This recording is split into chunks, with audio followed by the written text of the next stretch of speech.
All right, what's up, everyone?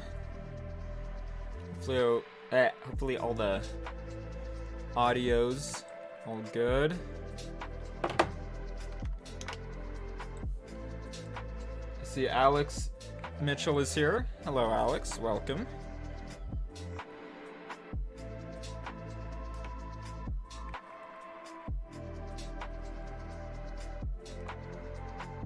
All right. So, I might wait for a few more people to show up. Or maybe I'll just start going. You know what? I think I should.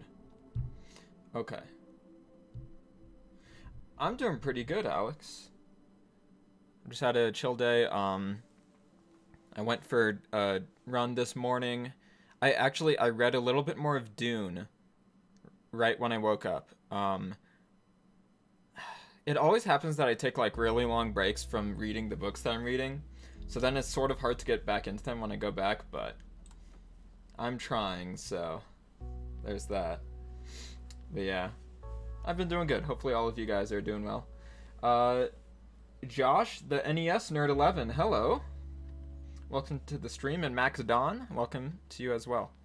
Okay, so I'm just gonna start talking about this episode of The Bad Batch that we got yesterday.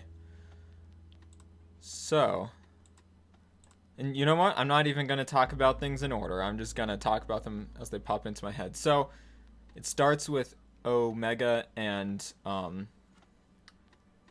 am I blanking on his name? And Wrecker. They're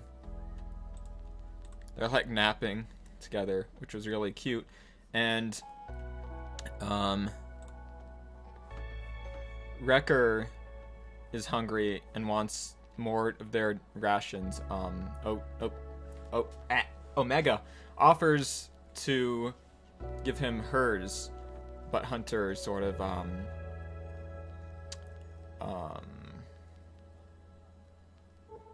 what's the word for it? A lot of words are just escaping me right now. I don't know why this happens.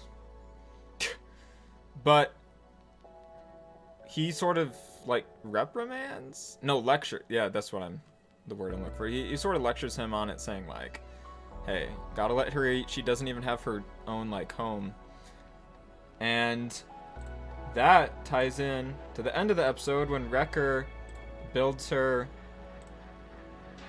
a little room on their ship. It's in that same chair that she was sitting in the previous episode, which was really sweet. I like that a lot. I like that, like in the Clone Wars, all of these characters were very like stereotypical action heroes, didn't really have all that much to them, but they're really like fleshing them out in this show a lot more. And like Wrecker, he's the strong dumb guy, but we see here he also has a heart, and it's very sweet. Yeah, they crash land on this moon. Oh, this was funny too. First off, the like harness doesn't fully fit on Wrecker because he's too big. And then also, he's like saying, "Oh no, we're all gonna die," and then as soon as he notices her, he sort of tries to suddenly calm down and say, "We're gonna be fine." But yeah. Well, Josh says won't stick around for the Bad Batch talk, but just wanted to say hey and thank you for the extended edition later. Okay, sounds good, Josh. It's kind of annoying for me because, oh, you have Saturday school? Oh, that sucks. Sorry about that, Alex. Yeah, so while they're crashed on the moon and trying to figure out how to fix their ship, we get, where is it? We get more with Crosshair. And this new character, Admiral Rampart, I think his name was. But soldiers sign up to be in the Imperial Army. These ones here. And Crosshair is in charge of... Well, they're basically like a test squad. They're testing out how they work as a squad versus the Bad Batch to see if they're better at following orders. I loved what they did with that. And it was shockingly dark, considering it's an animated show. I mean, Clone Wars did things like this too, but still, it was like, whoa. Basically, they end up... I mean, I shouldn't, like, explain it. I'm making this for other people who've also seen it. But yeah, they brutally kill everyone. Crosshair executes the trooper that doesn't want to do it. I love how they're using Crosshair as a villain who also isn't the real villain, because he's not in control of his actions. Then also, we get some more development between Hunter and Omega. Them trying to find this part that this creature took. And Omega has to do it, because Hunter's like mask falls off and he goes unconscious. Turns out the creature just wanted to eat some electronic stuff, which is interesting. I like those like weird things in Star Wars. Yeah, also it's still a mystery as to whether Omega is like force sensitive or whether she has some sort of like a mixture of mutations of the other batch members. I don't know. It could be either one at this point. But yeah, it'll be interesting to hear your guys' thoughts. If you have any, just chime in with them. I'm gonna be editing some, and we'll just chat about whatever. Hey, what's up, Rennie? You hope she's not force sensitive? I could definitely see why you would hope that. It's just, you know, it might seem a bit overdone at this point.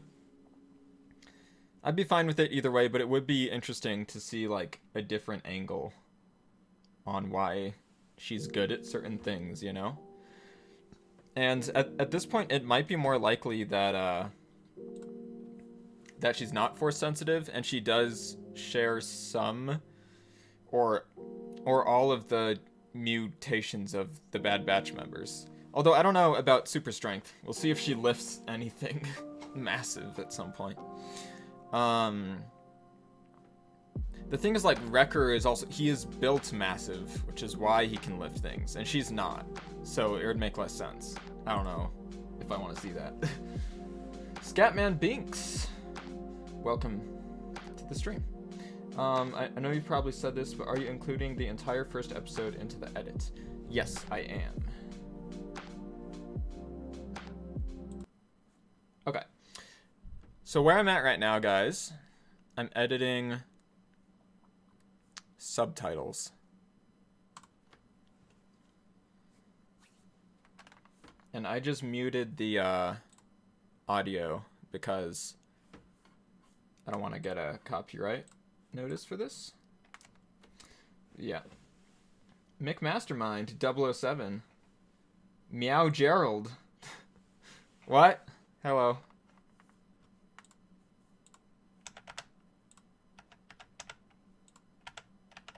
Alright, so here I'll show you guys some of what I'm doing.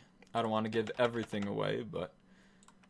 Alright, so I've added subtitles for the deleted scenes that are in part 1. Just gotta find one of them. Here we go.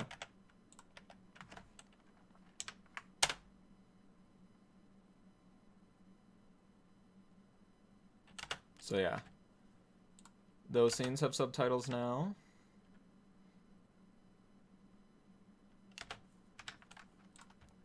By the way, has everyone here seen those deleted scenes? Because I'm curious, like, I'm sure for some people, my edit will be their first time seeing them, which is kind of cool. Yipping! Alright, and then now I'm working on the ones from this scene. That's Clone Force 99.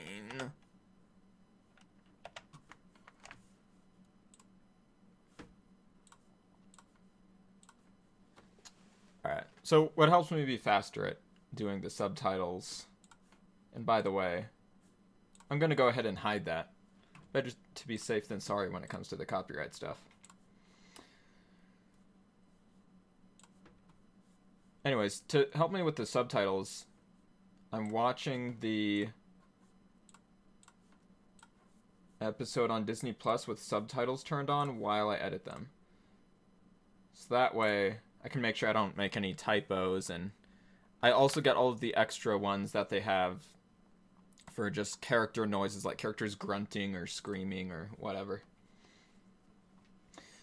Oh, you've never seen them, Alex. Oh, cool. Well, it'll be your first time. Pistol. Hello, Pistol. Welcome to the stream.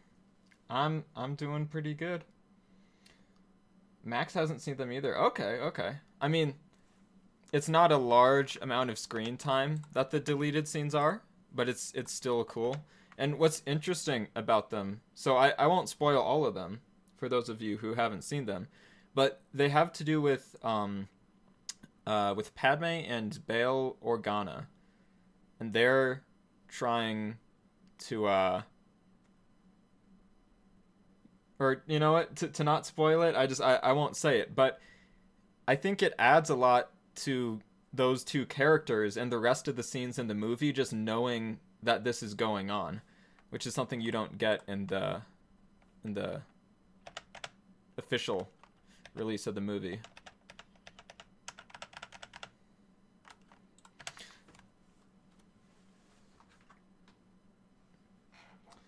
Yeah, I'm doing pretty meow good. Actually, I brushed one of my cats earlier today. I don't brush them too often, and I should more, because they shed a lot. We know that because it's so long that you split them into 2 movies. Have you finished the first one? Because I think I'm far behind on my prequels and Clone Wars marathon. How far are you into your marathon, Alex? Because unless you really watch a lot per day, I don't think you're going to catch up to when I release it, which I don't have a date yet, by the way. But it's getting closer for sure. I want to finish my next review video and upload that before I upload a trailer for this fan edit. But yeah.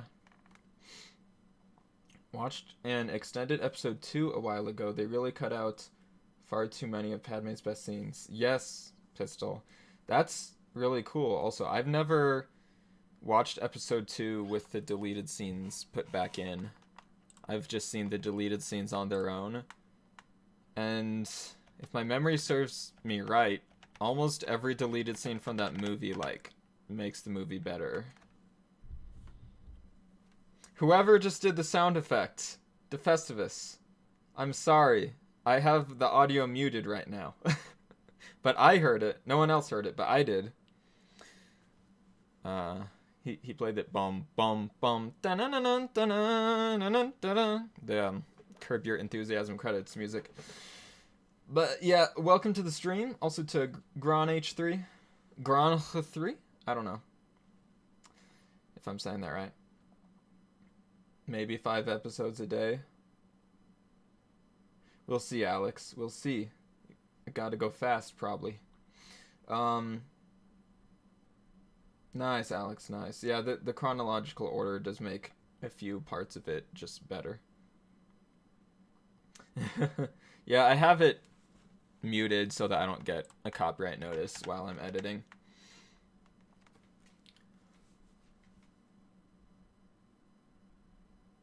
Yeah, so Pistol, when I was a kid, I checked out the novelization from the library, and I started it, but I didn't get very far. I mean, I was quite a reader as a kid, but there were some things I just didn't want to read, and for whatever reason, I just didn't end up feeling like reading it.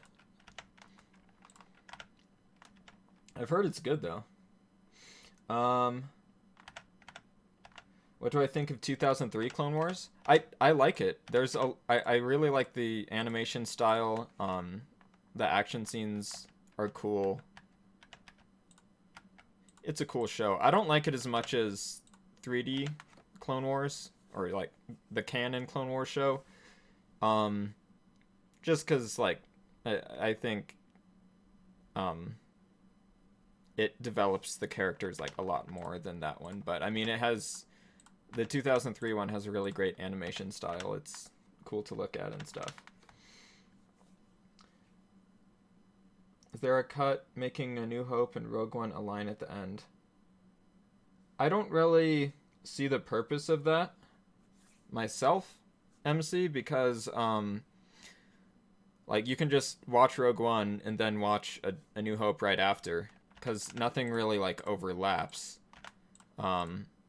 There's people who've made YouTube videos of like bridging the ending of the movie into the start of the next one. Yeah.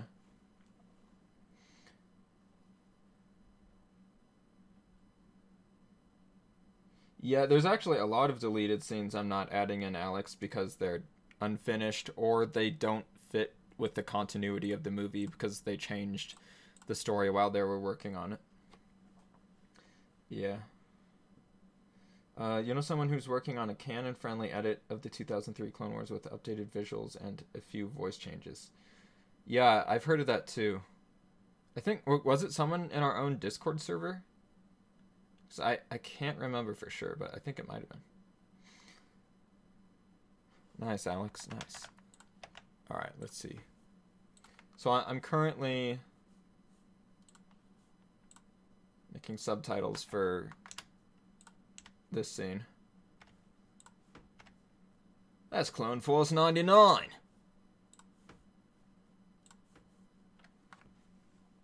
My hair is kind of, I don't know. It's kind of crazy. I cut it yesterday. It might be a bit too long on top. I don't know if I want to have this much volume. We'll see. Star Wars story. Okay, I've heard that somewhere.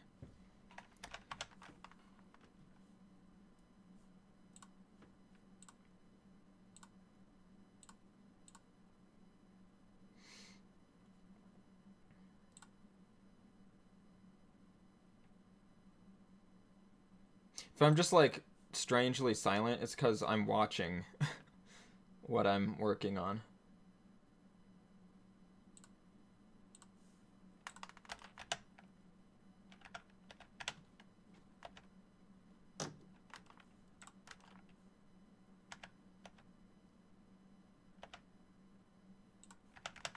Wrecker laughing.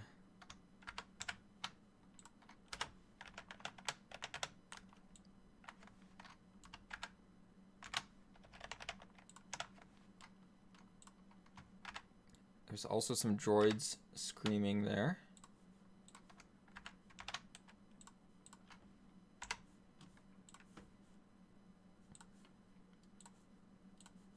I'll try to show some of this just as I'm like doing it. Oh wait, you know what? I can have a lot more room here.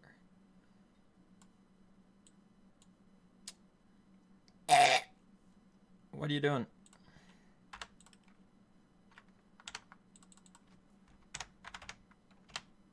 No. Droids screaming. So this is kind of painstaking.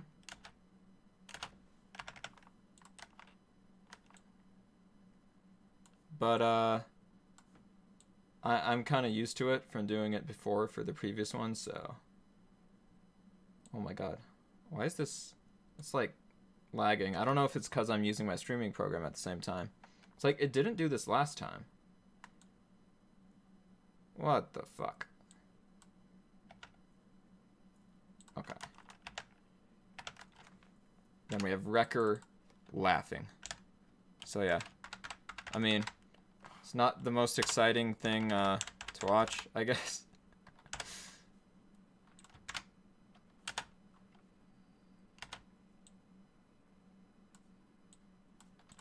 But this is what the process is. Hey, what's up, Jake Egan? And Kevin Wilkerson. Jake says, did you teach yourself how to do all this editing, or were you taught by someone else? I just taught myself, Jake. Like,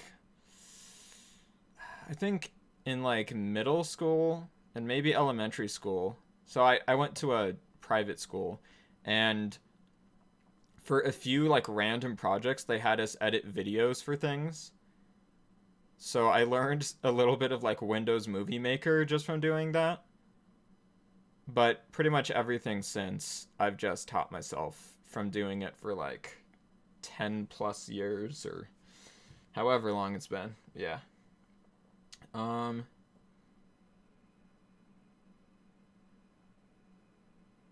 Because they're not making any more Star Wars movies after Rise of Skywalker, what series do you think they're going to do next? Well, they've announced a ton of series that they're doing. If you mean, like, after Rise of Skywalker in the timeline, I think Rogue Squadron, the movie, is supposed to take place after the sequel trilogy. Because they said it goes into a future era.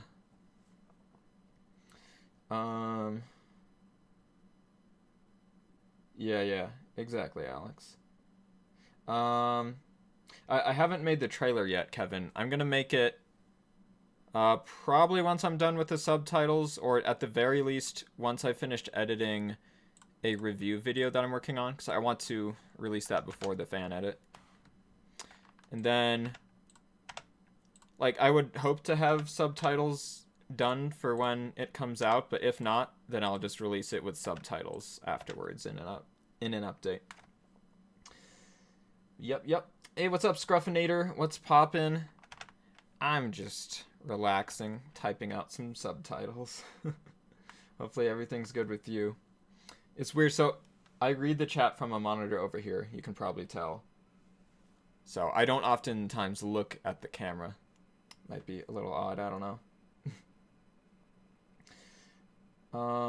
Jake says, that's awesome, man. Thanks for doing all these edits. I watched Revenge of the Sith / Clone Wars 1 with my friends last summer. Awesome, Jake. Thank you. There's a non-canon Star Wars movie by Taika Waititi in the making. It's canon, Scruffinator. As far as I know, they haven't said it's non-canon. We don't even know what it's about yet. But yeah. Do I like Jedi Fallen Order? Yes, I love Jedi Fallen Order. It's my favorite Star Wars game and one of my favorite Star Wars stories as well. Alright, Max, sounds good. Have a good rest of your day. A spin-off, though, not one of the Star Wars movies? Oh, like it's not going to be part of the Skywalker saga? Well, yeah, it's not going to be like a main episode. Yeah. Okay. Oh, yeah, you're right. You didn't even say that. I read it wrong. You said non-episode. Yeah, that was my bad.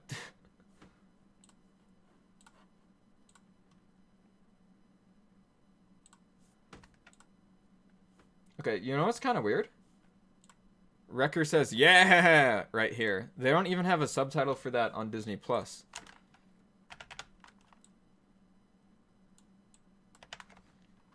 I'm going to have a subtitle for it.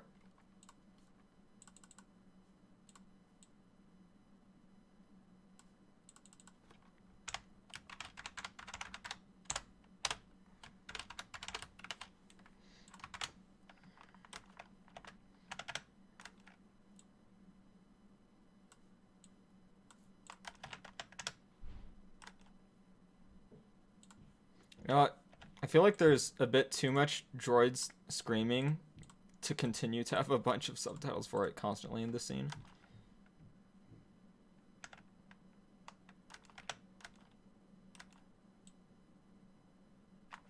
Crosshair.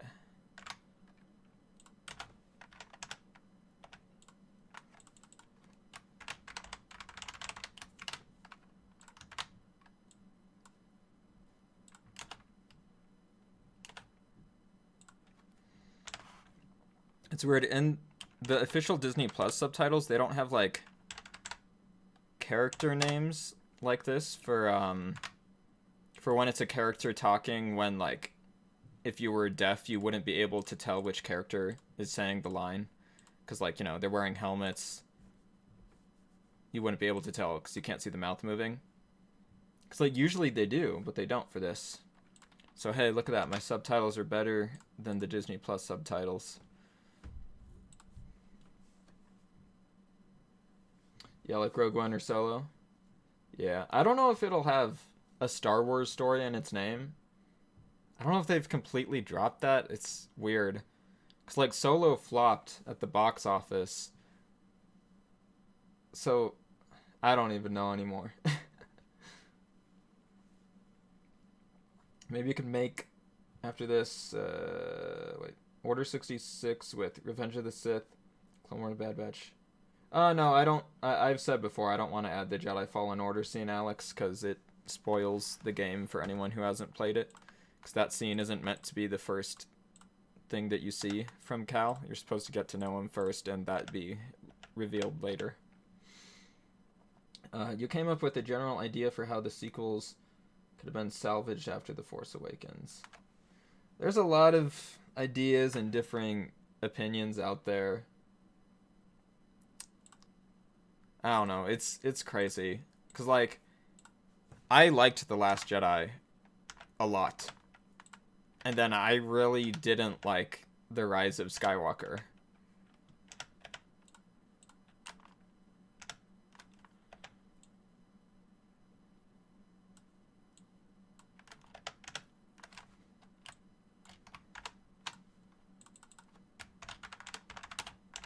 Let's get these tanks moving.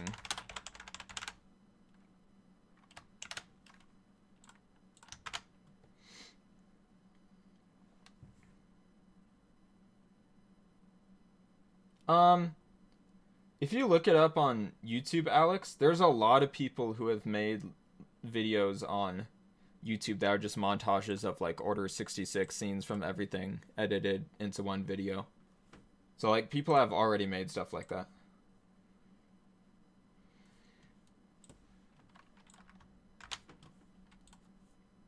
I'm gonna switch to this for a little while. Imagine if in The Last Jedi, Kylo Ren lost his shit after the Resistance escaped in a space battle and slaughtered the crew and guards in his bridge out of anger since his anger was less controlled. Which part of the movie are you talking about? Like the opening?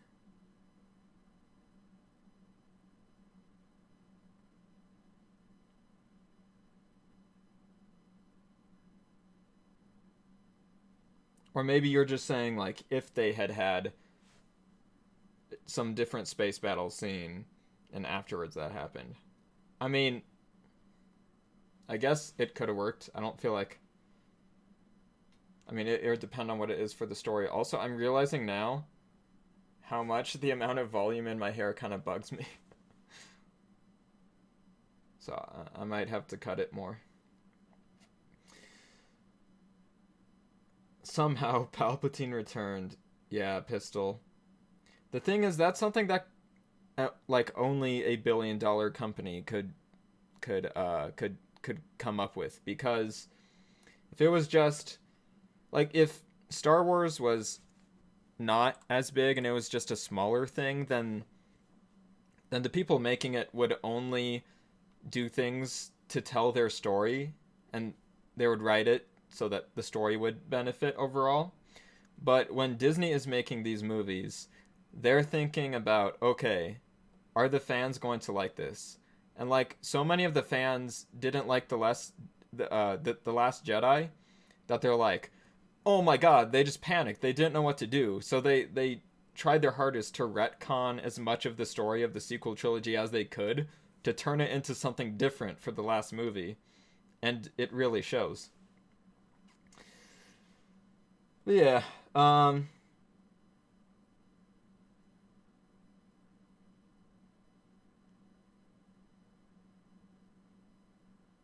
I wouldn't have liked that Scruffinator. That makes me think of when he was writing Return of the Jedi. At one point, George Lucas was going to have after Vader died, Luke was going to pick up his mask and put it on himself and say, "Now I am Darth Vader." And it would have been super cringe. And also not a satisfying ending to the story. So yeah, I'm glad that's not how Return of the Jedi ends. George Lucas is like, he's kind of, no, not kind of, he is crazy.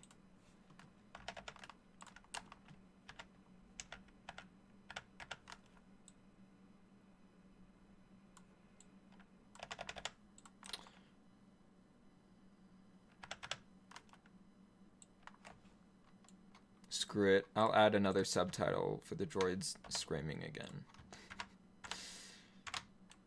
I'm too OCD about it.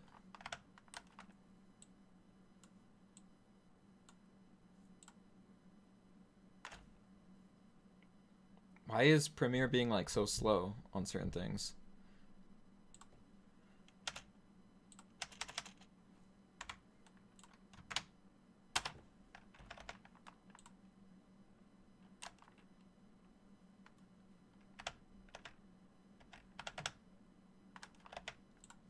Crosshair, let's get these tanks moving.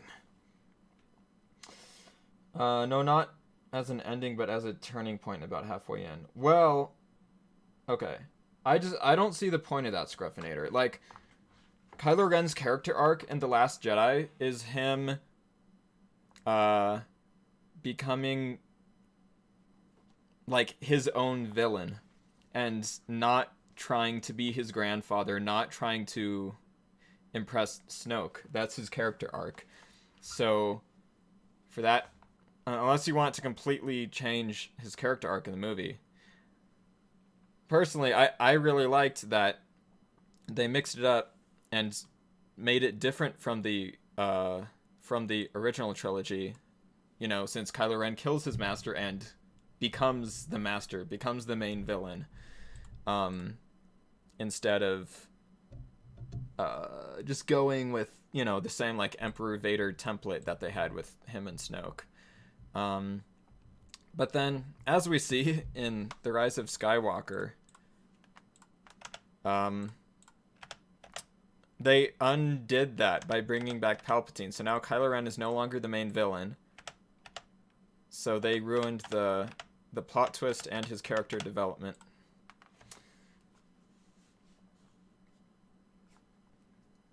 Lucas is a little like Hideo Kojima. That's, in a way, kind of a good comparison, Pistol.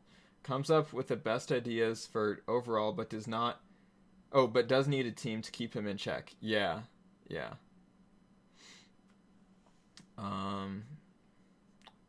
Obviously, that would have been disrespectful to Anakin / Vader's character and would be a huge middle finger to Anakin and his redemption. I don't know if it would be that, Scruffinator, as more of... It would just be, like, weird that he's claiming the name Darth Vader and wearing, like the burnt, melted mask, I guess you're saying? It just seems like he was already trying to be like Vader by having his own mask that he had that, you know, it looked kind of similar. But the point of him smashing his mask, I mean, well, for one, he's angry, but he's angry at himself for trying to be Snoke's puppet, for him trying to be Snoke's Vader. And yeah.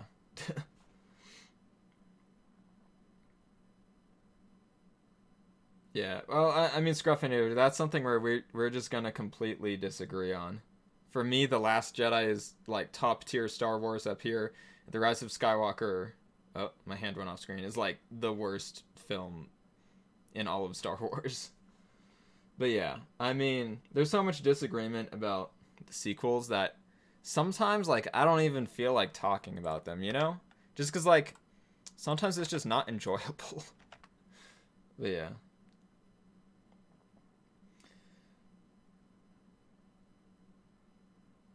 Oh, you're saying that he would go too far?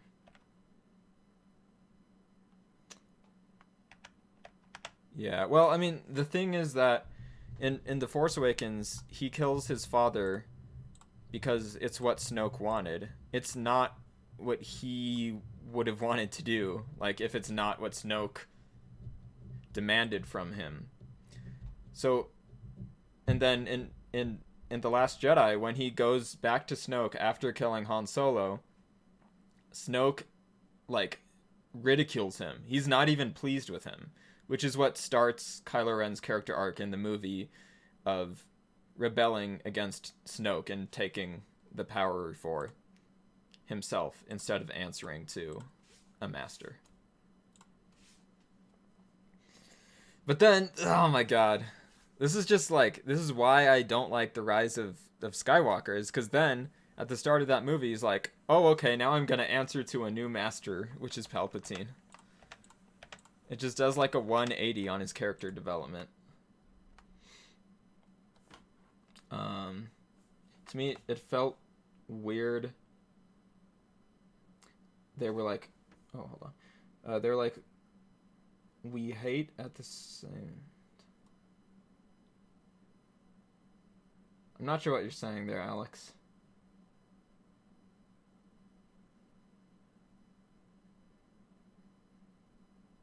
Something about Palpatine. The way that you worded it, though, is a bit confusing. Yeah, you're all good, Scruffinator. Defestivus says, I feel like no matter how you looked at them or not, the sequels were incredibly disappointing because of all the potential they had. Yeah, I agree with that, Defestivus. I feel like there's very few fans out there that like all three of the sequel trilogy movies. So, I mean, the trilogy just kind of fails. And like, because like I don't understand how someone could like all of them, because the movies are like at odds with each other in terms of their themes and how they're using the characters and stuff. Would have been cool to have him and Palpatine struggle for power instead of teaming up. Although the reviving of Palpatine was dumb already. Yeah, I agree. I would rather just not have Palpatine back, because it totally like invalidates Anakin's sacrifice. It didn't matter now.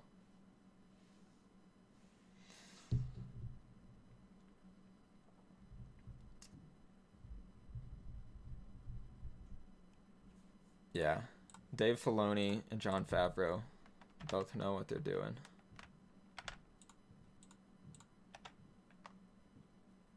Yeah, and like, everyone says that the biggest issue with the sequel trilogy was that they didn't plan out the story from the start. Which, yeah, that's probably true, but like, I mean, okay, they should have had some sort of a template for where they were going, and then allowed like directors to make some changes along the way, as long as it didn't mess up the entire thing, you know? Which is basically what George Lucas did with the original trilogy, because he had written a script for his first movie, but it was way too long, so he turned it into a trilogy because of that. So he knew where he was going. But I'm sure changes were made along the way, and also each movie in the original trilogy was directed by someone different. But they had George Lucas there to like supervise the story and make sure it was all cohesive, you know? Yes, Filoni is George's greatest Padawan. The Force Awakens was the only one I really liked looking back on it, but it was just a New Hope again. I liked Rise of Skywalker when it came out, but looking back on that, they really dropped the ball. Yeah.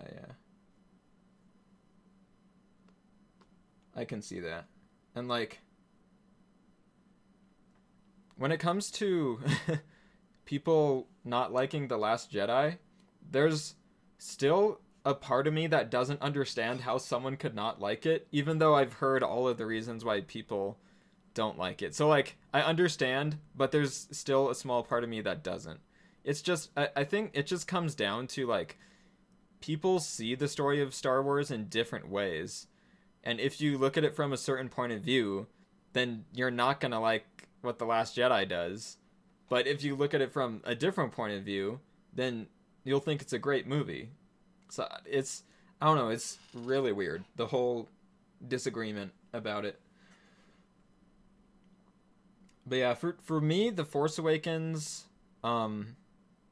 I loved it when it first came out. Since then, I mean, I still like it. I think it's a good movie overall, but I don't think it's all that great. It's kind of okay. It is too samey to what we've seen before. The whole, like, galactic conflict in it between the First Order and the Resistance is, like, so boring. And that's, like, probably the main issue with the whole sequel trilogy for me, is they just did Rebels versus Empire again instead of coming up with something new. Rennie, the space guy. I think you've been watching. I think I said hi to you already, but if not, then hello, Rennie. Genuinely, the Darth Jar Jar theory from back in 2015 probably would have been a better option than what they went with. I mean, if they had formed a cohesive story around it, possibly. I don't know. I can't buy Jar Jar being like a serious evil villain, though. Honestly, I think Rey's character was too powerful, too, so it could have been interesting to have Rey turn to the dark side in The Last Jedi. Yeah, I mean, if they had just written it into a different movie, it could have worked if they wrote that story the right way. I mean, I don't know. A part of me feels like Rey would never turn to the dark side because she's too, like, honestly just wholesome, and she just, she's not selfish at all. But in terms of her being too powerful, a lot of people didn't like that. I never really cared about the whole, like, Mary Sue argument. I also felt annoyed that they didn't use what the prequels gave them with the bustling core region of the Star Wars galaxy and only backwater worlds like in the original trilogy. Yeah, I see what you mean, Alex. Yeah, like, I wanted to understand more of the politics of what was actually happening in the galaxy during the sequel trilogy, because I felt like I never really understood it. And I think they didn't go into it because everyone, you know, criticized the prequels for having too much political stuff that was boring. The issue is that most of the political scenes in the prequels are poorly made scenes, which is why it's boring. It's not because they have galactic politics. It's because they didn't execute it well.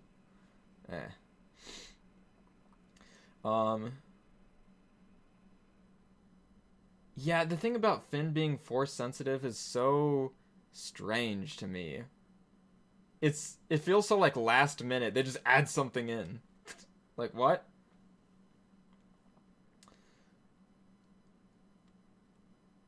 That would be cool, defestivus, if Filoni and Favreau did a trilogy. Personally, I don't want any more Skywalker Saga films. I think the rise of Skywalker and the sequel trilogy as a whole just proved why we don't need any more. I'm sure they will eventually make more.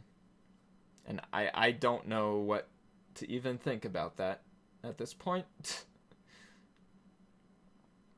I've not read them, but know how popular they are. Imagine a Thrawn trilogy adapted into the TV shows. Yeah, so I've heard both the canon Thrawn books and the Legend Thrawn books are good. The thing is, I'm guessing Thrawn will be a major part of the Ahsoka TV show, and possibly Rangers of the New Republic and later seasons of The Mandalorian. For The Last Jedi, the only bits I liked were the Rey, Luke, Kylo stuff. I hated everything else. They made Poe and Finn look like idiots, and the new characters they introduced were unnecessary. You know what? That's fair, defestivus. Not that I agree, because I don't But the Rey, Luke, Kylo stuff is definitely, for me, like, the most entertaining and interesting part of the movie. Rebels was your introduction to Thrawn, and he's already a new favorite villain. Yeah, Thrawn is great. Last Jedi is definitely the best sequel, Rennie says. Like it or not, it feels like a story Rian Johnson wanted to tell, a compliment which can't be extended to the other films in the trilogy. I completely agree with that, Rennie. Like, Rian Johnson had a very clear vision of what he wanted to do. It felt like his story had an actual purpose to it, and, like, themes that he was playing with, like, you know, the concept of Luke being this legend, and how he let himself down, and failure and all that was, like, really well worked into the story, I think. Yeah, The Force Awakens and The Rise of Skywalker do feel very made by a committee. I can see what you mean. Personally, I like The Force Awakens a hell of a lot more than The Rise of Skywalker. But yeah, I see what you mean for sure. Prequels politics were too much. Sequels politics weren't enough. Original trilogy and the shows provided that you can have, or I'm sorry, proved that you can have either a good balance or no politics at all. Yeah. Just think about how, like, the Clone Wars has a ton of, like, political episodes and scenes in it. And they did it so well because they explain, like, clearly what's going on. And, like, okay, here's why I think the political scenes in the prequels don't work. First off, they're, like, confusing. Like, they don't flat out, I mean, half the time it feels like they don't flat out say what's actually going on, or, like, the way that George Lucas makes the scenes, sometimes he does have characters say what's happening, but he doesn't show what's happening. You know, like, that's a common thing when you write, is to show something, not just tell it to the audience. You have to show it.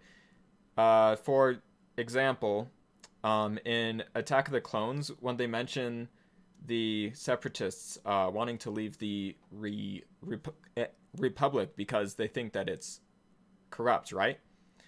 How about they show that? They show the point of view of some of these, like, Separatists, and they show what they go through to make them want to leave, so that we actually understand what's happening in the movie. But they don't. They just have a line where they tell the audience that. They say that. But we don't really understand it. We don't really know what's going on until the Clone Wars starts to go into that a bit. It's like, who even are these Separatists? I want to understand their struggle. I want to understand the conflict behind why the Clone Wars is even happening. And that movie doesn't even really tell you that. Yeah. Hey, what's up, Tunnel Banan? I think Satan was behind the plan of the sequel trilogy. I mean, I don't know. Satan would probably write a better story than they did. I feel like good Star Wars politics did it right. Yeah, good Star Wars politics did it right. I don't know what you mean exactly. It was just sort of phrased kind of funny, Alex. Yeah, Rennie. To me, okay, The Rise of Skywalker feels like it was written by, like, a 5-year-old. But what really happened is it was written by people who are actual Hollywood writers who were put under pressure by Disney and their investors because they were scared that people would hate it as much as The Last Jedi or something, or that they would lose money like they did on Solo. Actually, I don't know if Solo lost money or if it just didn't make much. I don't know. Probably lost. So they were panicking because there was this backlash to The Last Jedi, and because Solo didn't make much money. So, like, oh no, we gotta change the story to try to make the fans happy. And they failed so miserably. And I really think the reason why they failed is because they were trying to forcibly change the story instead of just tell a story that was like someone's vision, you know? It's exactly what George Lucas was going through like before he made Star Wars. And in making Star Wars, he wanted to make a movie where the studio didn't like get involved and mess with things. And that's what he was able to do. It's like it's so funny that that's the point of what making Star Wars was to him, and now it's the opposite. Yeah, okay. Yeah, that makes sense, Alex, that Clone Wars politics were good. The Clone Wars had a perfect balance. The politics in that probably the most... Yeah. They are part of the most interesting parts of the show, for sure. And it's a cartoon that, you know, technically is made for children or made for, like, a family audience, right? Yet they still go into the politics that children might not quite understand. Yeah.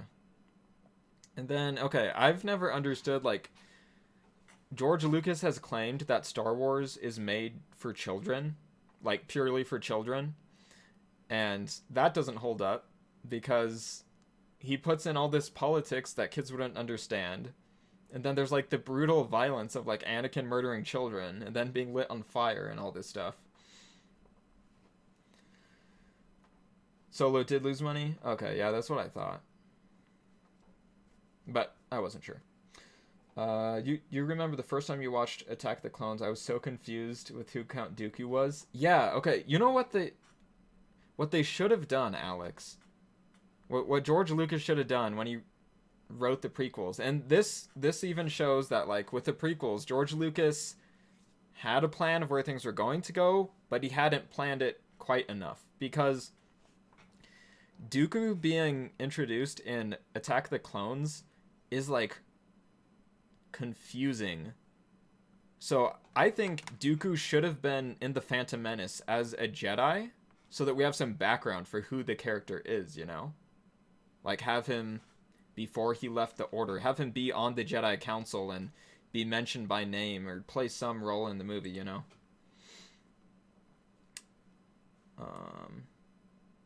Kinda ironic, the final film in the Skywalker saga is the antithesis to what Star Wars was made to represent. Yeah. And that's what happens with corporations with a lot of money get involved. Because, I mean, if you think about it, the whole reason why the sequel trilogy was made was just so that they can make money. Because in terms of story, there's no reason for that story to happen. Because the story of light and dark and the galaxy and the Empire and stuff, like, all of that is wrapped up with Return of the Jedi. The story's over. That's why it felt strange for the conflict to still be, like, a new Empire versus a new group of rebels. So if they did a sequel trilogy at all, they really should have had it on, like, a different framework, make it be about something else. But for me, when it comes to The Last Jedi, yes, I don't like that it happens to be set in the middle of this boring new Empire versus new Rebels conflict. But I think Rian Johnson does a good job of making it feel like its own, like, unique story, despite the fact that that's what it is, you know. I think The Rise of Skywalker is like The Lord of the Rings, but if Frodo escaped with the ring. You're gonna have to explain that, Alex. First off, comparing The Rise of Skywalker to Lord of the Rings is like blasphemy to me, alright? The Lord of the Rings are possibly the greatest movies of all time.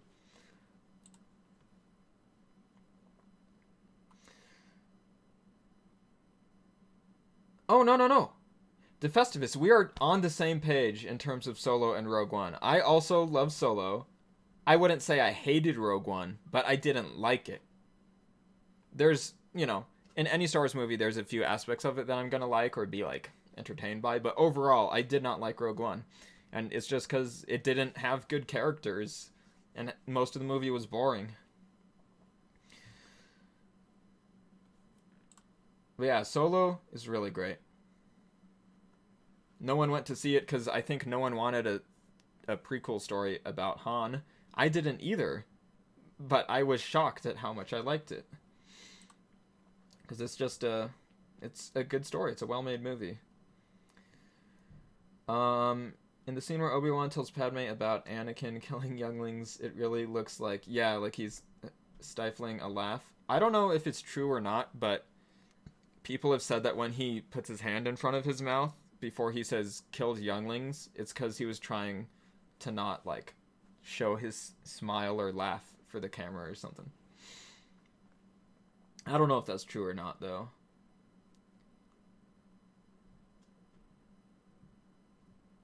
Yeah. Immortal Absol, hello there. Thank you for subscribing. The real final Skywalker movie is the Return of the Jedi, where evil is defeated once and for all. Like when Jesus returns and throws Satan into the lake of fire. Yeah.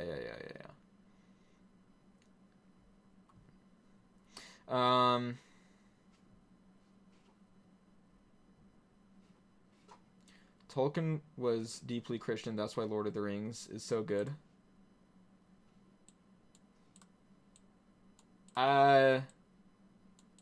Nothing against your religious views, Tunnel, but I'm gonna personally disagree on that. Tolkien was Christian. I don't think that's why The Lord of the Rings was so good, though. I think it's just because he's a good writer and he's extremely good at, like, fleshing out his world building and making great characters and tying the conflict into it all. Pistol says, I feel Solo just came out too soon after the negative response to The Last Jedi. It otherwise may have done better at the box office. Yeah, and I don't even know for sure that the negative response to The Last Jedi had to do with it. I think it was a combination of, like I said, I don't think many people were interested in seeing, like, a Han Solo origin story. Like, I wasn't. So that, and it came out only 6 months after the previous Star Wars movie as well, which is, like, not enough time to get excited for a new movie for, like, general audiences, you know?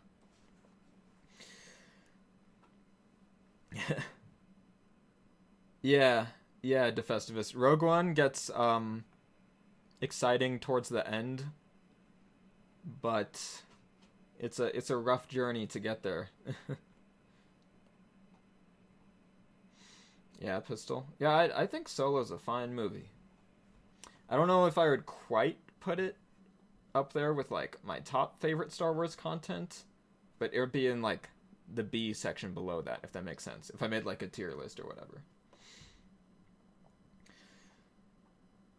Lord of the Rings are possibly the best films ever made. Dude, the Lego Scooby-Doo films are right there, dude.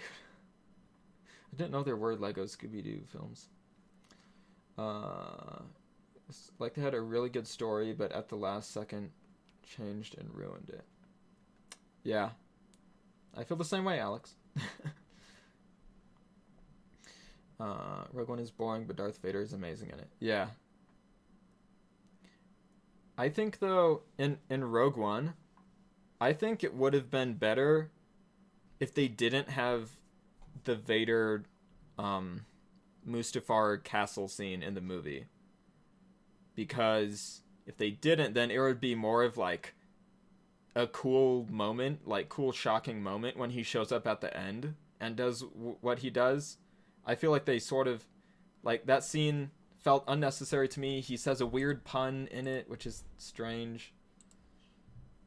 Yeah. Pistol, I would love that, because they set up this thing between Kira and Maul, and then we don't know where that goes at all, or if it's going to go anywhere. My best bet, though, Pistol, is that the Lando series will probably be about young Lando and take place after Solo, maybe a bit before, and maybe it'll overlap. Who knows? But yeah, my best bet is that they'll go into the Kira and Maul stuff a bit in the Lando series. Because I don't see where else they could unless they make a new series or movie just for that.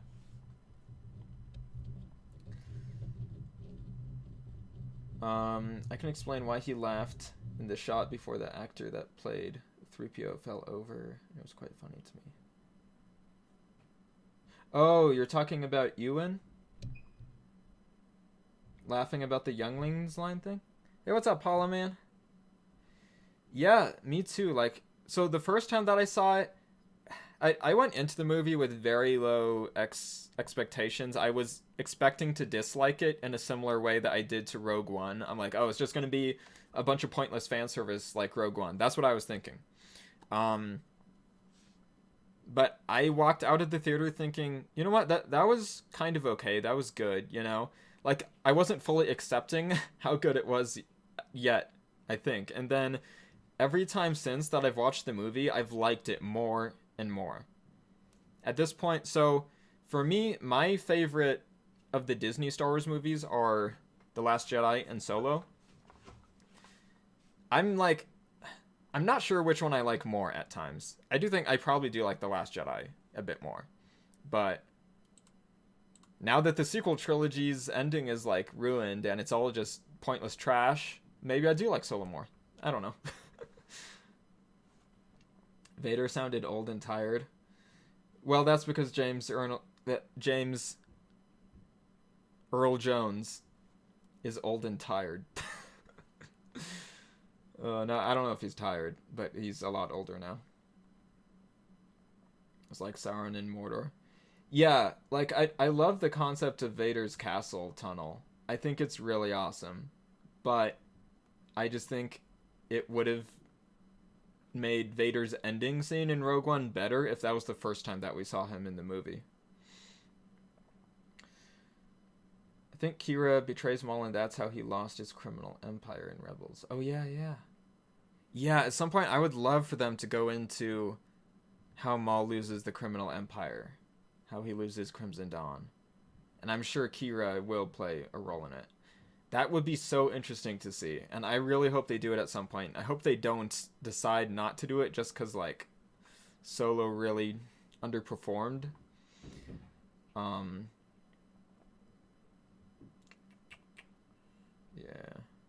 The Mando sister of the princess? Bo-Katan? No, so we're talking about Kira, who is Han's love interest in Solo. Who, well, I mean, by the end of the movie, she's not his love interest. It's actually quite sad. I think Solo is a movie that, on the surface, it's all fun and games. It's a fun action romp, right? But if you really think about the story, like, on a deeper level, Solo is a deeply depressing movie. And I love that about it. It's so good at showing how the rule of the Empire has affected the galaxy, and it's made everyone like dour, and like it's made more people, I think, sort of look to a life of crime. I mean, there's always a crime world in Star Wars, but yeah. The Emperor tricked Vader with good promises to make him his burning imprisoned slave. Yeah. My biggest issue with Revenge of the Sith, which I used to not like the prequels. I've come around on episode 3, because the Clone Wars really fleshed out the characters. But still, my biggest problem with it is that, like, once Anakin chooses to side with Palpatine, he just, like, follows his orders without question. Which is, like, strange. But oh well. I've heard the Vader comics go into that more and really flesh that out. I haven't read them, but if I ever do get into the Star Wars comics more, I'll probably start with the Darth Vader comics. New forms of high ground. Yeah, he has a badass entrance on Malachor. Love that. You would love to see Maul in the Bad Batch. He's your favorite Star Wars character of all time. His story is so cool and amazing. Yeah. I'm not entirely sure if I want to see him in the Bad Batch. Just because, like, I feel like Maul has been in a lot of Star Wars stories lately. I think the one story left with Maul that really needs to be told is the one with Kira that, like Alex was saying, will have to do with, like, how he lost Crimson Dawn. Also, in Rebels, Maul mentions, like, he knows who Darth Vader is, and he fears him. So I think at some point, Vader did fight Maul, which would... That would be just such a cool lightsaber fight to see. Vader versus Maul. But yeah, it's really great with Maul because, okay, in The Phantom Menace, Maul is like a non-character. He's just the apprentice of Sidious. He doesn't have much to him as a character. All that he is a cool-looking costume with a cool-looking lightsaber, and he's in a cool fight scene. But there's no substance to him, right? So that's why I think it was really great to bring him back to life in order to really flesh him out and make him into his own character. Because, I mean, Maul is now one of the greatest, like, Star Wars villain characters that there is. So yeah, that's when bringing a character back to life works. And it doesn't work when the character was the main villain of the whole saga, and defeating him was a major moment where one of the main characters decided to turn good after being evil. Yeah, then also, I mean, I'm fine with them bringing Boba Fett back as well, just because, like, him dying by being eaten by a Sarlacc, who cares anyways. Boba Fett wasn't very fleshed out before either. I mean, Clone Wars builds on him a bit, but he's young then, so. I'm looking forward to the Boba Fett stuff. I'm not as into Boba Fett as everyone else seems to be. It's just simply that, like, he's a very minor character in the original trilogy, and he plays his role. Yes, he's cool, but for years and years, he's been overhyped. But I mean, The Mandalorian has started to give him a reason to be hyped up, which I like.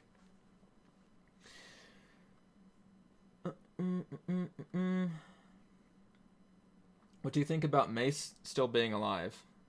I think that would be terrible, Hollow Man.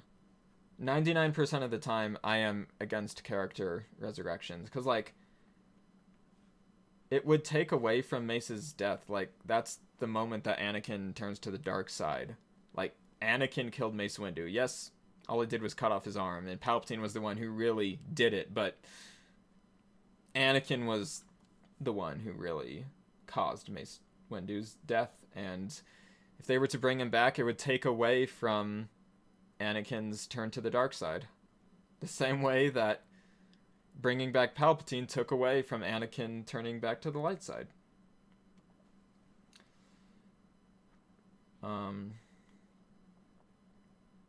Yeah. Oh, but okay, that was what I was talking about. So, speaking of, like, Maul and the Bad Batch, I think it would be really cool to see Crimson Dawn and Dryden Voss in the Bad Batch, even if we don't, like, directly see Maul, because we know he's the leader of that. And Dryden Voss is so cool. I would love to see more of him, and they have the character model of him that they made for literally one shot in the Clone Wars. And it doesn't make much sense to spend the time and money on making a character model for an animated show if they're only going to use it for one shot, especially if it's such like a minor cameo like that was. So I think Dryden Voss will be in the Bad Batch at some point. I should have added that to my bingo predictions. I didn't, though. Oh well.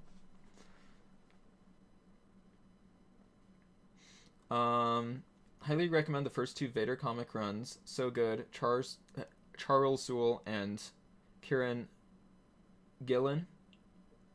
Kieran Gillen? I'm not sure how to say that name. Are great Star Wars writers. Yeah, I mean, I know that Charles Soule is because I've read Light of the Jedi, which is absolutely fantastic.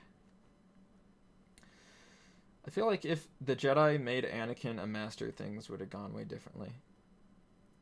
Not necessarily, Alex. He was already he was already having issues with them, and you know, the whole saving Padme thing.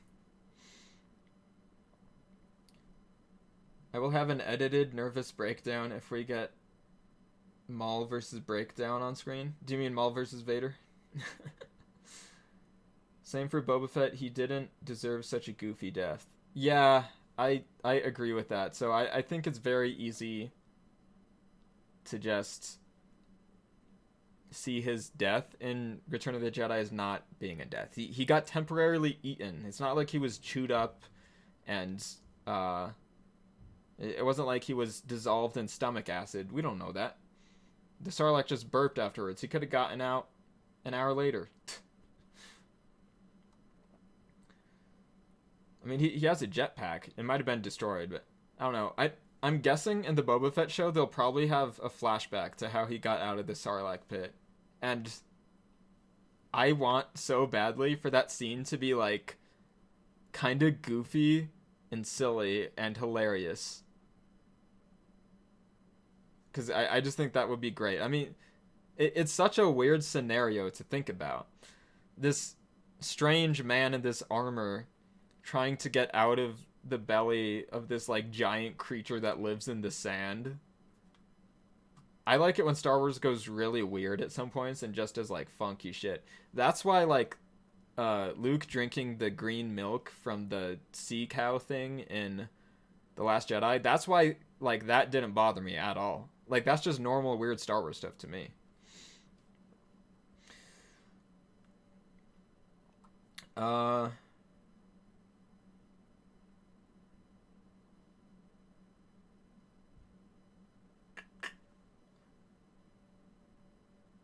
About who being trained by Palpatine? Vader or Maul?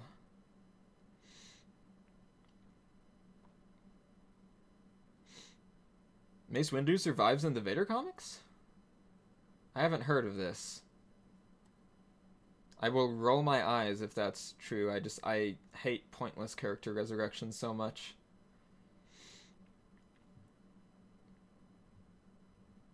For you, Mandalorians in general are overhyped? I don't think they are.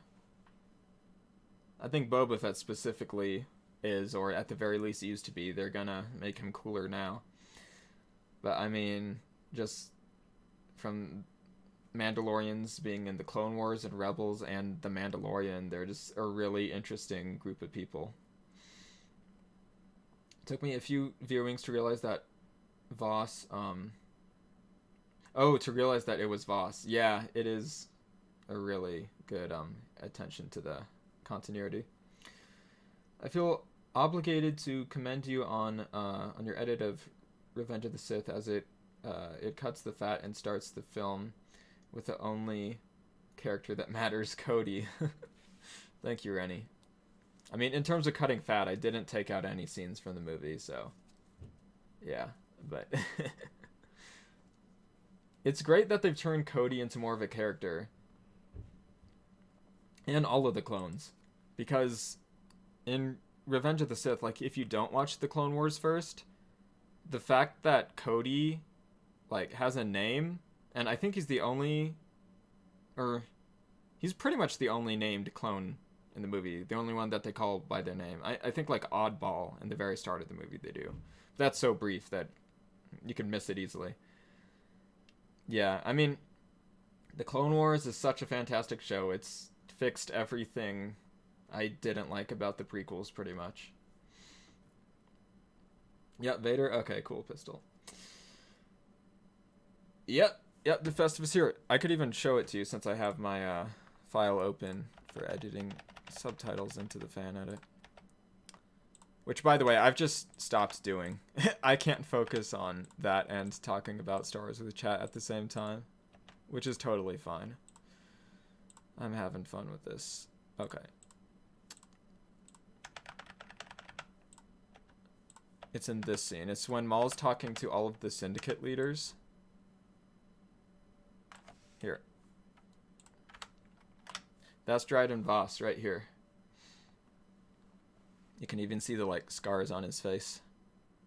Or, I mean, they're not scars. I think they're, like, biologically just part of his species. Which is really interesting how, like, when he gets angry, they inflate or whatever. Or open up more.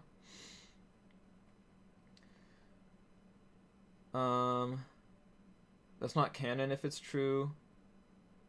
Because none of the Vader runs have Mace Windu from what you remember. Okay. Hey, what's up, Hound? Long time no see, kinda. But, welcome to the stream. Maybe it reveals he was super space drunk or high. The milk drink scene is great. Yes, someone else agrees with me that they like the Luke drinking milk scene.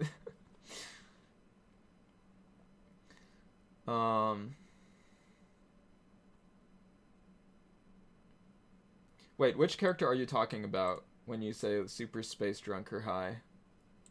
The thing is that I'm reading the chat on a bit of a delay because I'm trying to answer everything, so I probably missed what you're talking about.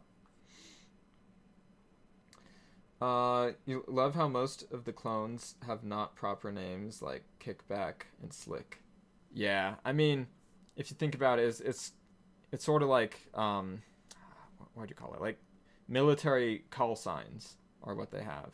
By the way, speaking of military call signs, for any Star Wars fans out there, I highly recommend Battlestar Galactica. Not the old show, the remake of it, which aired from 2004 to, I think, 2009. Battlestar Galactica is so fucking good, and it just made me think of it because, like, most of the, I mean, not most, and half of the characters in it have, like, call signs that are nicknames that they go by that aren't their real name.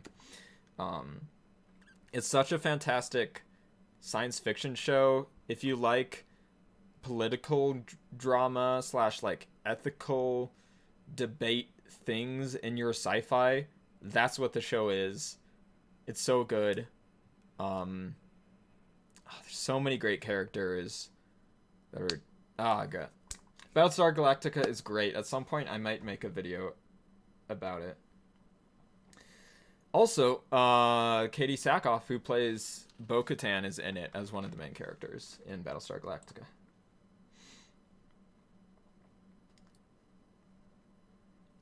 It's been a while. Just finished rewatching Clone Wars and Bad Batch. Oh, nice. I did my own marathon last month, Hound. It was really fun to do. Obviously, I've seen the series a lot before, but seeing it again, all like in order and stuff, was great. And Ear-Review, what's up, Ear-Review? Welcome. The series, mini-series.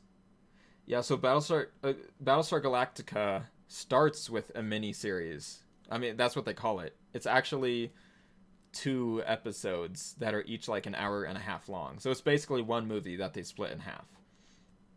That's how it starts, but it's a 4-season show. You love the Luke drinking milk scene? Yeah. It's a reference to the, the oddly colored milk, the blue milk from the original trilogy. Yeah. The clone who punched a droid, headcanon that his name was Balboa.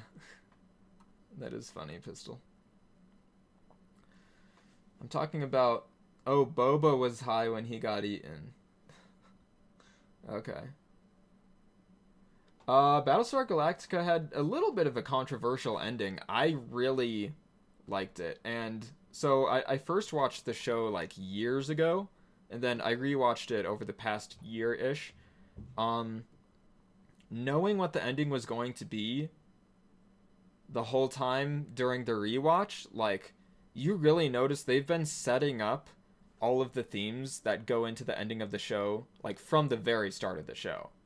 So I think it really is, like, a great ending that fulfills the story. And it's a little bit, like, strange and out there. I'll say, without spoiling it, I don't want to spoil the show because I think most people haven't seen it.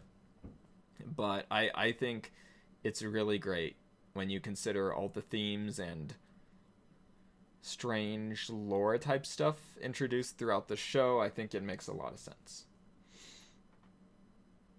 Oh yeah, Sam Witwer is also in Battlestar Galactica. He doesn't have as major of a role as Katie Sackhoff does, but he is in the show.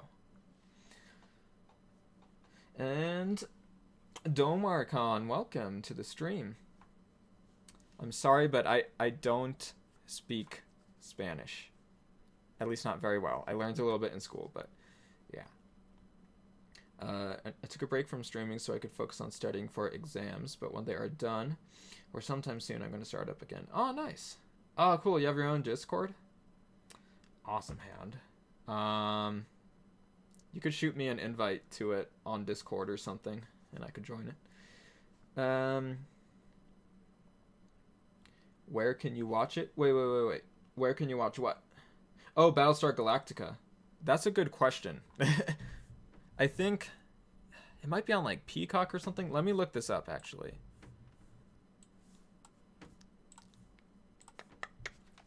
By the way, if you guys didn't know, there's a very useful website called Just Watch. It's like it's a streaming service search engine where you search for the title and it tells you like which services it's on and how much it costs to rent it, if it's for rent or if it's just like available on a subscription service or whatever. But I own the whole series on Blu-ray, which is cool because they have extended versions of some of the episodes in the Blu-ray version, and all of the extended episodes are so good. I wouldn't say they're necessary, which is, why obviously, a few of the scenes were cut out for TV. So you could still watch it without that, without getting the Blu-ray version. I'm just saying, if you want the absolute best experience for the story, then get the Blu-ray box set. I just know that it's like $50 or $60 to buy it. So most people won't do that if they haven't seen any of the show.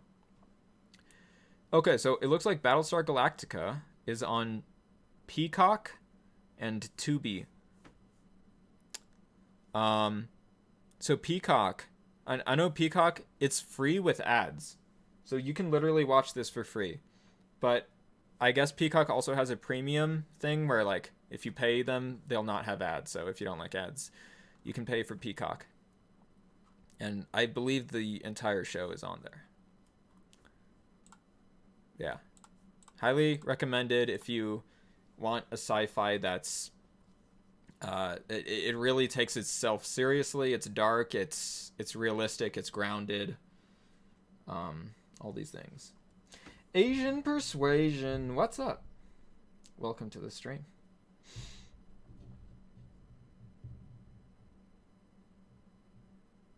Yeah, so Alex, with the whole Starkiller thing, actually, originally Luke's last name was going to be Starkiller, not Skywalker. So both The Force Unleashed and The Force Awakens borrow Starkiller from that. So Starkiller Base is actually not a reference to Starkiller, the character from The Force Unleashed.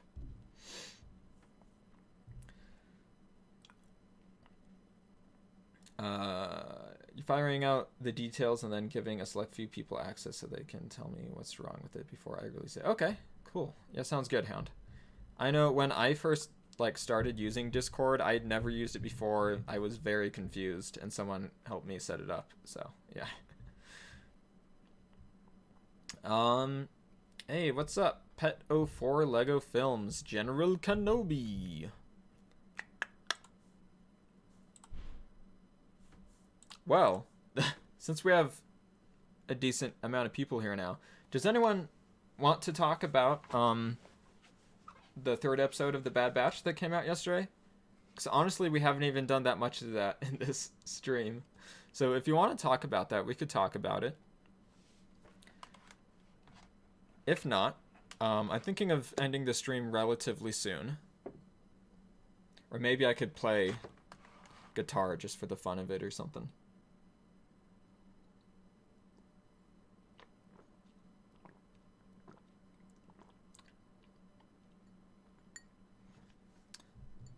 I didn't think I helped you that much, Alex, but I guess that's nice to hear.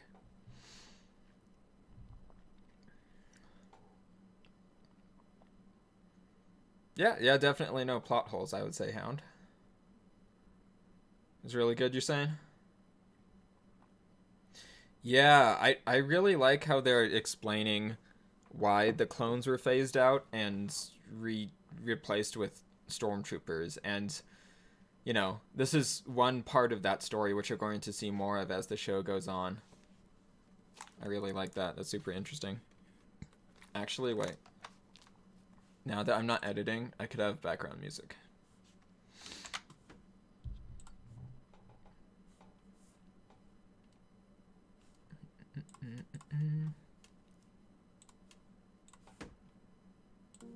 Background music. My hair's going kind of crazy, but whatever. Oh yeah, that's right. I didn't even mention that, defestivus. So Wrecker, he bumps his head, and then he keeps on like saying his head hurts, and he's touching the side of his head that the chip is on.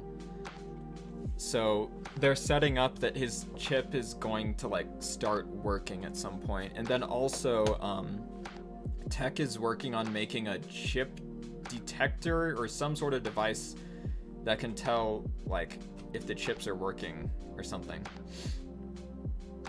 So yeah, I was very worried at first when Wrecker's head was hurting and Hunter wanted Omega to stay on the ship with him. That gave me so much anxiety. I'm like, oh no, Wrecker's gonna do something bad. And then at the very end of the episode, when he shows her like new room that he decorated for her, at first I thought that Wrecker's like chip was working and that he was going to put her in an escape pod or something. I don't know if they have them on that ship in the first place, but I thought he was going to do something to like take her to the Kaminoans, because it sounds like they want her to make new type of clones so that they can make the Empire happy again. But yeah, man, it's gonna be tough to see, because like Wrecker is possibly the worst one for their chip to go wrong, because, you know, he's so strong, he could do a lot of terrible things. And they've made us really care about Wrecker now. Yeah. The episode was so dark with Crosshair. Yeah, they really went dark in it. It's not like a super young children's animated show. It's just a continuation of the Clone Wars, you know. I don't think so, Pet04. I think it's his chip. Because it's like that side of his head, they made a point of, they kept on having him mention it over and over. I'm still trying to finish Clone Wars. Does this weird banking plot go anywhere interesting? Yes. Yes, it does. I won't spoil it if you haven't finished that arc, but it's a really good arc. I'm guessing you're talking about the one with, like, Clovis, where they're on the, what's it called? That snowy planet? I forgot the name of it. You find it funny that Omega's room, or new room, is in a gun seat. Yeah. I mean, it kind of makes sense, because that was the chair that she liked to sit in anyways.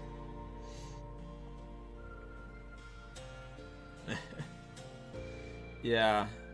I mean, the thing about Clone Wars and the Bad Batch now is, like, they're not made for a super young audience. They're just made for the same, like, target audience that the Star Wars, like, live action movies and shows are made for. They're just animated. Although earlier on in the Clone Wars, there are some more made for kids episodes. But like as the show on, it matured more and more. And then yeah, I mean, it's for me probably my biggest problems overall with Rebels and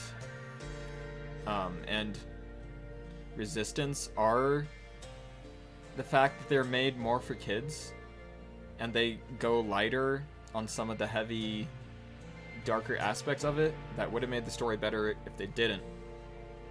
But, yeah, I mean,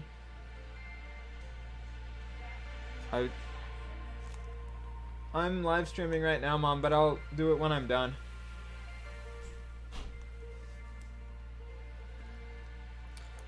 Yeah, Rebels, I mean, they try very hard in Rebels to not show characters dying. Like, pretty much ever.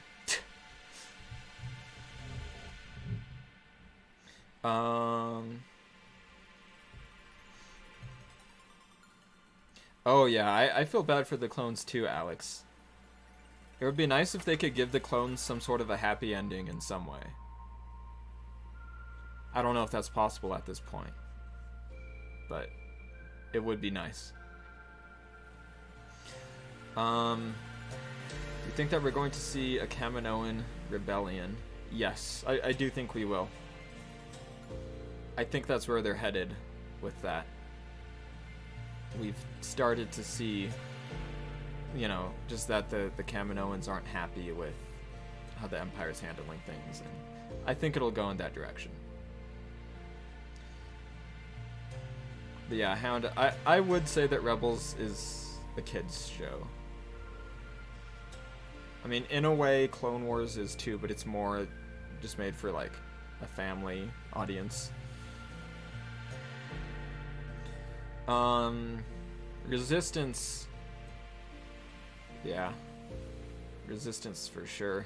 It's the most made for kids out of them.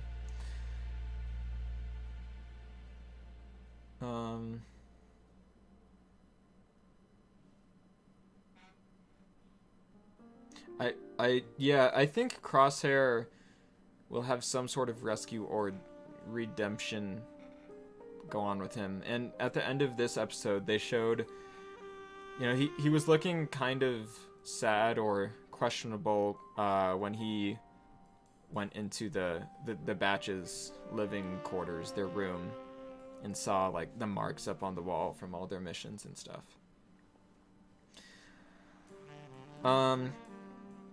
Rebels is more of a kids show than the Clone Wars, yes, but it still has human sacrifice and death and stuff. Yeah. Which Resistance does have, like, some death and whatnot. I mean, when you're telling Star Wars stories, it's hard to completely take out the violence, right? Because Wars is kind of in the title. Defestivus says, I haven't watched Resistance. Any good? Yes, if you can tolerate kids shows. Because I know some people can't get past the fact that some things are more kiddie. Like, there's certain characters in the show that are sort of clumsy or stupid or overly, like, analytical and jokey. And it's clearly done to, like, make kids laugh. If you can get past that, I think it is quite good. The best thing that Resistance does overall is it gives you more of a feeling for what the galactic conflict in the sequel trilogy is, and, like, what the First Order is, and how they, like, slowly take over this this fueling outpost in the middle of the ocean. And yeah, overall, it's a pretty fun show. I mean, you have to understand that show is definitely made for kids.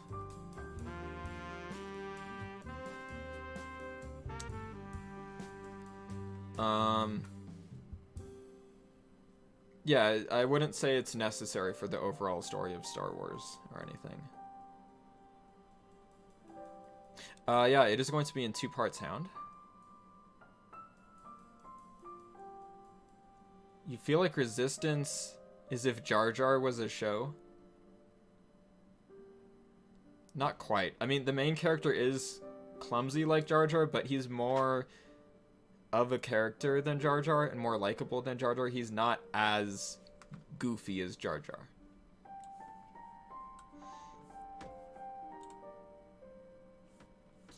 Yeah.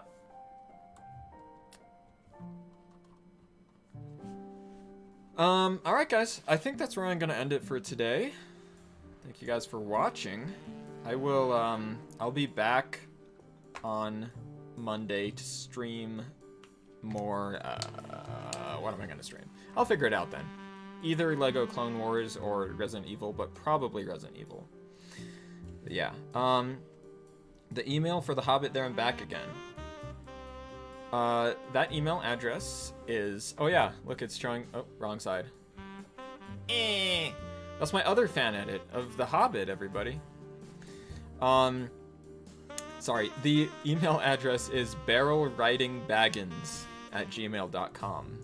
All one word, barrelwritingbaggins. Yes, and how much did I cut out? I cut out about 30 minutes of the first movie and a large portion of the last two movies. In total, I cut out, I think it's close to 2 hours of the theatrical cuts I cut out, and close to 3 hours of the extended editions I cut out. Because, like, I kept some scenes from the extended editions in the movies. Yeah. Am I going to do a Lord of the Rings edit? I've actually, so... These are very good questions, Hound, and I will postpone ending the stream to answer these. Yeah, so there is a Lord of the Rings fan edit that I started working on, but I don't think I'm gonna finish it. We'll see. So what it does is it just changes the order of the scenes to be in the order that they were in the books. It doesn't take anything out or like change anything, because the Lord of the Rings movies are beautiful and amazing and perfect. The thing is, when you change the order of the scenes to be like they are in the book, it doesn't make the movie better. It kind of makes it worse, but it's cool if you've read the book to just see how it would play out.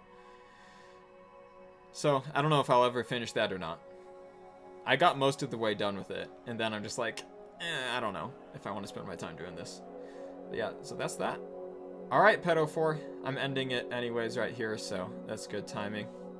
See you guys next time on Monday at the same time-ish. I might be late, like usual. Alright. Bye, guys. Ahsoka, hello! Oh, that's cool. I'm ending it anyways. Sounds good, Hound. Alright, see you guys. Bye.